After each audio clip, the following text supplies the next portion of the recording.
बच्चों आज हम लोग एक नए टॉपिक का अध्ययन करेंगे। इसका नाम है हैलो एल्केन तथा हैलो एरीन। तो बच्चों हैलो एल्केन किसे कहा जाता है? एलिफैटिक हाइड्रोकार्बन के हाइड्रोजन परमाणु या हाइड्रोजन परमाणुओं को हैलोजन परमाणुओं द्वारा प्रतिस्थापित कर दिया जाए तो हमें जो कंपाउंड प्राप्त होता है उसे हम लोग कहते हैं हैलो एल्केन। अब आप लोग अच्छी तरह जानते हैं कि एल्केन क्या होते हैं। एल्केनों का समान सूत्र है CnH2n+2 और इसमें अगर हम n जो है 1 2 3 रखते जाएं, इसे एक रख देंगे तो C1H4 मिलेगा। 1 लगाया जाए या ना लगाया जाए, 1 तो है ही है। और 2 रखेंगे तो C2H6 मिलेगा। 3 रखेंगे C3H8 मिलेगा। इस प्रकार से जितने भी कंपाउंड बनेंगे ये सब एल्केन कहलाते हैं और इनका सफिक्स होता है अनुलग्न एन। और सभी कार्बनिक यौगिकों के लिए जो पूर्व लग्न होता है वो एक ही होता है और पूर्व लग्न होते हैं। कार्बन 1 रहता है तो आगे जुड़ता है मेथ, कार्बन 2 रहता है जुड़ता है एथ, 3 रहता है जुड़ता है प्रोप, 4 रहता है जुड़ता है ब्यूट, 5 से पेंट, 6 से हेक्स, 7 से हेप्ट।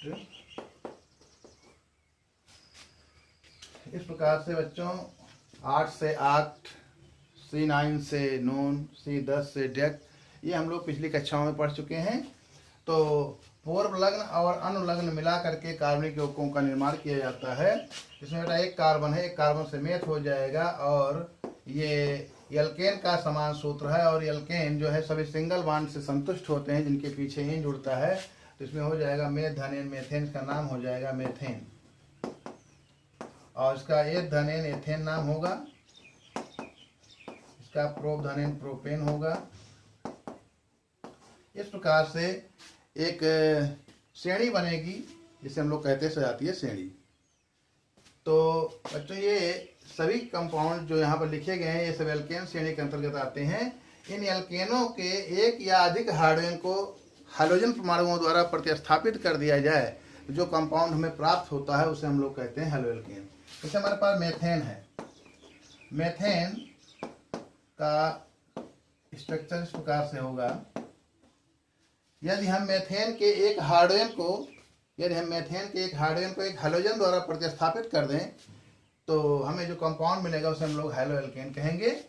इस प्रकार से बच्चों का मैं यहाँ से H हटा दूं और यहाँ पर X लगा दूं तो ये हो गया हमारे पास CH3 सिंगल बॉन्ड X और ये हमारा एक हैलो कंपाउंड है, इसे हम लोग कहते हैं हैलो एल्केन। या हम लोग इसको जनरल भाषा में एल्किल हैलाइड भी कहते हैं। क्या कहते हैं? एल्किल हैलाइड कहते हैं। तो एलिफैटिक संतृप्त हाइड्रोकार्बन के एक या अधिक हाइड्रोजन परमाणुओं को हैलोजन द्वारा प्रतिस्थापित कर दिया जाए तो जो यौगिक मिलेगा उसे हम लोग कहेंगे हैलो एल्केन। और हैलोजन में बेटा हैलोजन का को डिनोट करते हैं X से, जिसके अंतर्गत मेन, क्लोरो, ब्रोमो और आयोडो का प्रयोग किया जाता है। वैसे तो हैलोजन में और भी तत्व आते हैं लेकिन ज़्यादातर प्रयोग हम इन्हीं का करते हैं और इन्हीं का प्रयोग किया जाएगा। इस प्रकार से बच्चों एलिफैटिक अथवा एरोमेटिक मतलब खुले श्रृंखला वाले एलिफैटिक अथवा एरोमेटिक यौगिकों के एक या अधिक हाइड्रोजन परमाणुओं को हैलोजन परमाणुओं द्वारा प्रतिस्थापित कर दिया जाए तो हमें हैलो एल्केन और हैलो एरीन प्राप्त होता है। तो ये आपके जितने भी कंपाउंड लिखे गए हैं सब एलिफैटिक हैं। तो इनके अगर हाइड्रोजन परमाणुओं को एक या अधिक हाइड्रोजन परमाणुओं को हैलोजन द्वारा प्रतिस्थापित कर दिया जाएगा तो जो कंपाउंड मिलेगा उसे हम लोग हैलो एल्केन कहेंगे। और हैलो एरीन बनाने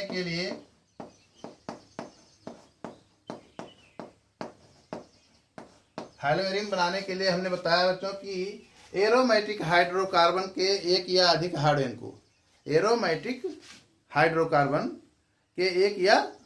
हाइड्रोजन को अगर हैलोजन परमाणुओं द्वारा प्रतिस्थापित कर दिया जाए तो जो कंपाउंड हमें प्राप्त होगा उसे हम लोग कहेंगे हैलोएरिन।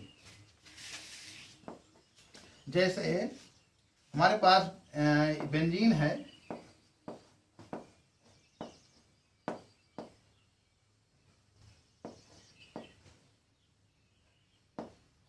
एरोमेटिक हाइड्रोकार्बन, इसमें हर मोड़ पर एक कार्बन होता है और हर मोड़ पर एक हाइड्रोजन होता है।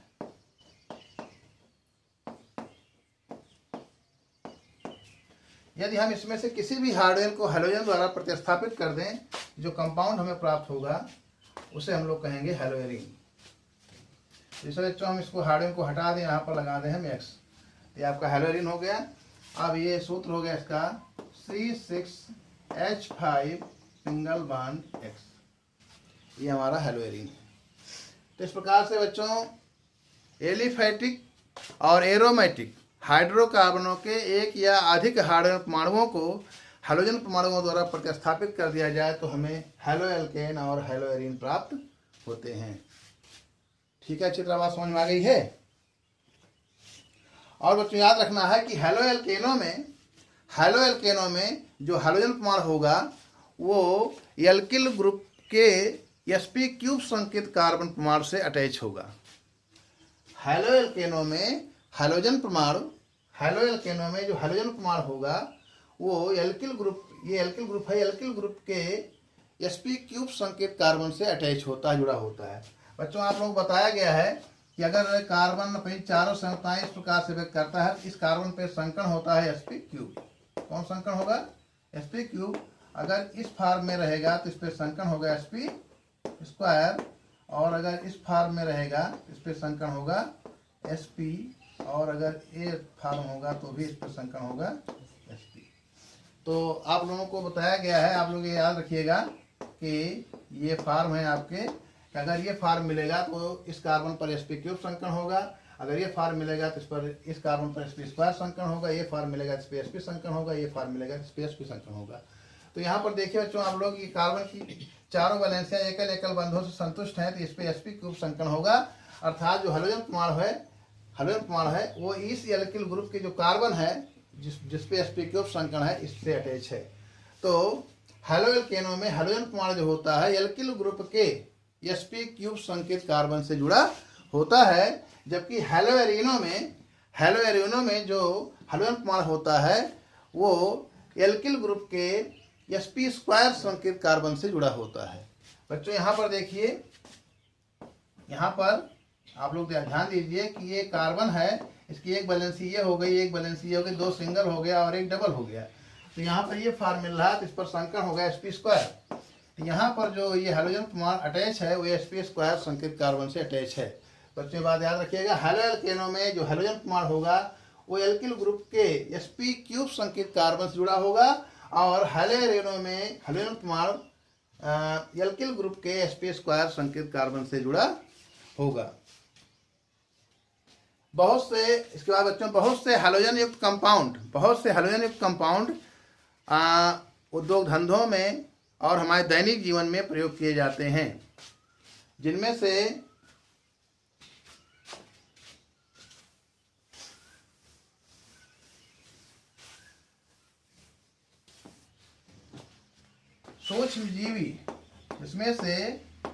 सूक्ष्मजीवी द्वारा उत्पादित एक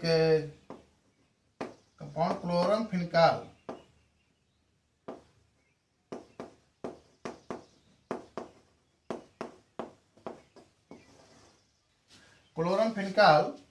ये सूक्ष्मजीवी द्वारा उत्पादित होता है और इसका प्रयोग आंत्र ज्वर टाइफाइड के इलाज में किया जाता है, और ये एक हैलो कंपाउंड है।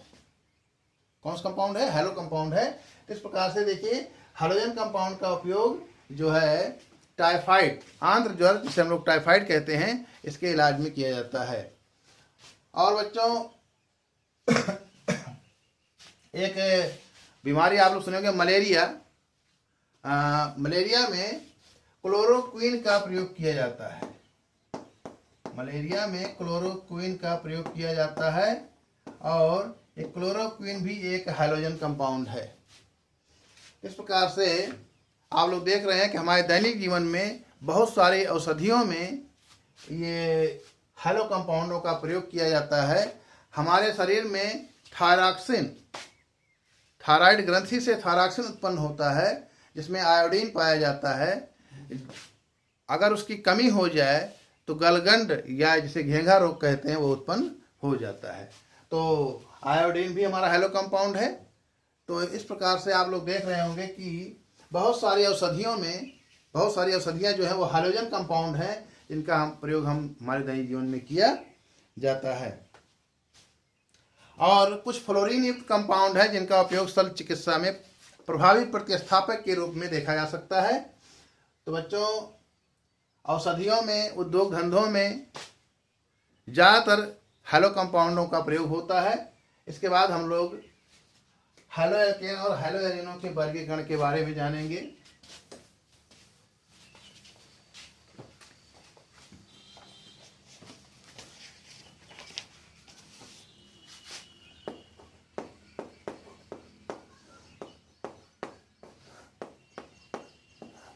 वर्गीकरण तो हैलो एल्केनों और हैलो एरिनों को निम्न प्रकार से वर्गीकृत कर सकते हैं। सबसे पहले हाइड्रोजन परमाणुओं की संख्या के आधार पर।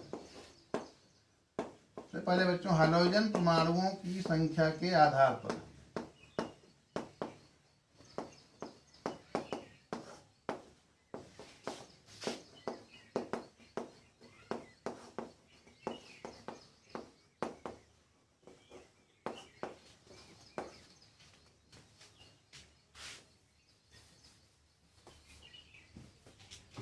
तो हाइड्रोजन परमाणुओं की संख्या के आधार पर वर्गीकरण में देखिए बच्चों, अगर हम मेथेन ले लें और मेथेन के एक हाइड्रोजन को हटा करके यहाँ पर हम एक कोई हाइड्रोजन लगा दें, तो एक हाइड्रोजन हटाएंगे तो CH3 हो जाएगा, एक वैलेंसी ओपन हो जाएगी। यहाँ पर हम X लगा दें तो ये आपका, इसमें एक हाइड्रोजन आ गया, इसे कहेंगे एल्किल हैलाइड, लेकिन इसमें केवल एक ही हाइड्रोजन है। तो इस प्रकार से ये मोनो हैलो कंपाउंड हुआ। क्या हुआ बच्चों? मोनो हाइड्रोजन कंपाउंड या मोनो हैलो कंपाउंड।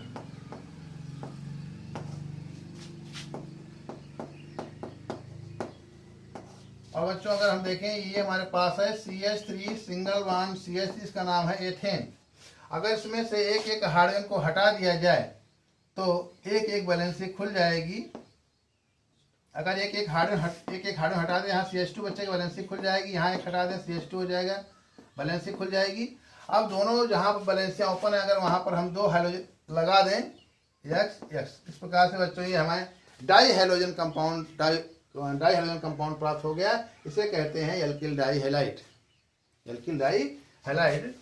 तो इस प्रकार से ये मोनो हैलो कंपाउंड हो गया, मोनो हैलो यौगिक, ये हो गया di hydrogen compound, di hydrogen यौगिक, डाई हाइड्रो यौगिक। इस प्रकार से इस हमारे पास है CH3 CH2 CH3, ये हमारा बच्चों प्रोपेन है। अगर इसमें से सभी कार्बन पर से एक एक हाइड्रोजन परमाणु को हटा दें तो ये इस फॉर्म में आ जाएगा, CH2 बॉन्ड खुल जाएगा, CH एक वैलेंसी यहाँ ओपन हो जाएगी, फिर CH2 एक वैलेंसी यहाँ ओपन हो जाएगी। अगर जहाँ तीनों जगह पे वैलेंसी ओपन, अगर यहाँ पर हम एक एक हाइड्रोजन को लगा दिए तो हमें ट्राई हैलो कंपाउंड प्राप्त हो जाएगा। तो बच्चों ये हाइड्रोजन परमाणुओं की संख्या के आधार पर देखिए, ये मोनो हैलो कंपाउंड है और ये डाई हैलो कंपाउंड है।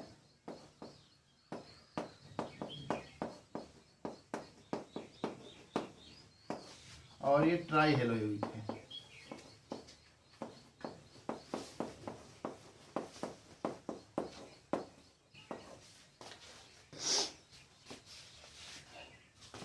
इसी प्रकार से बच्चों, ये तो जो बताया गया आपको, ये सब आपके एलिफैटिक्स हैं, मतलब हैलो एल्केनो की श्रेणी में आते हैं, इनके संख्या के आधार वर्गीकरण। अगर हम बात करें कि हैलो एल्केनो में, तो हमारे पास ये बेंजीन है, इसमें हर मोड़ पर एक कार्बन होता है और हर मोड़ पर एक हाइड्रोजन होता है। अगर मैं यहाँ से एक हाइड्रोजन हटा दूँ और यहाँ पर एक हाइड्रोजन लगा दूँ तो ये हमारा मिल गया मोनो हैलो कंपाउंड। इसी प्रकार से अगर हम बेंजीन रिंग से दो हाइड्रोजन हटा करके दो हाइड्रोजन लगा दें तो डाई हैलो कंपाउंड हो जाएगा। इसी प्रकार से बेंजीन रिंग से यदि 3 हाइड्रोजन हटा करके 3 कार्बन परमाणु पर से 3 हाइड्रोजन हटा करके 3 हाइड्रोजन लगा दे, ट्राई हेलो कंपाउंड हो जाएगा। तो बच्चों यह है हाइड्रोजन परमाणुओं की संख्या के आधार पर इनका वर्गीकरण। तो इसे कहते हैं मोनोहेलोएरीन, इसे कहते हैं डाईहेलोएरीन, इसे कहते हैं ट्राईहेलोएरीन। मोनोहेलोएरीन, मोनोहेलोएरीन, इसे कहेंगे डाईहेलोएरीन,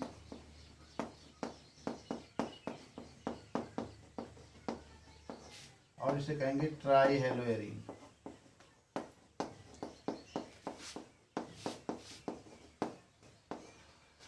तो हाइड्रोजन परमाणुओं की संख्या के आधार पर वर्गीकरण में बच्चों देखा आपने कि जो ये एल्केन है, एल्केन के एक या अधिक हाइड्रोजन परमाणुओं को अगर हैलोजनों द्वारा विस्थापित कर दिया जाए तो हमें mono hello compound, die hello compound, try hello compound और इसी प्रकार टेट्रा हेलो कंपाउंड प्राप्त हो जाएगा।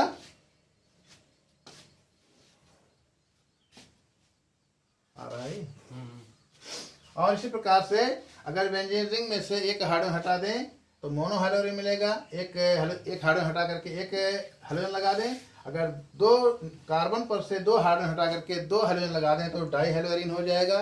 अगर 3 कार्बन पर से 3 हाइड्रोजन हटा करके 3 हेलोजन लगा दें ट्राई हेलोएरीन प्राप्त हो जाएगा। बच्चों अब इसके बाद हमारा है अगला वर्गीकरण संकरण के आधार पर।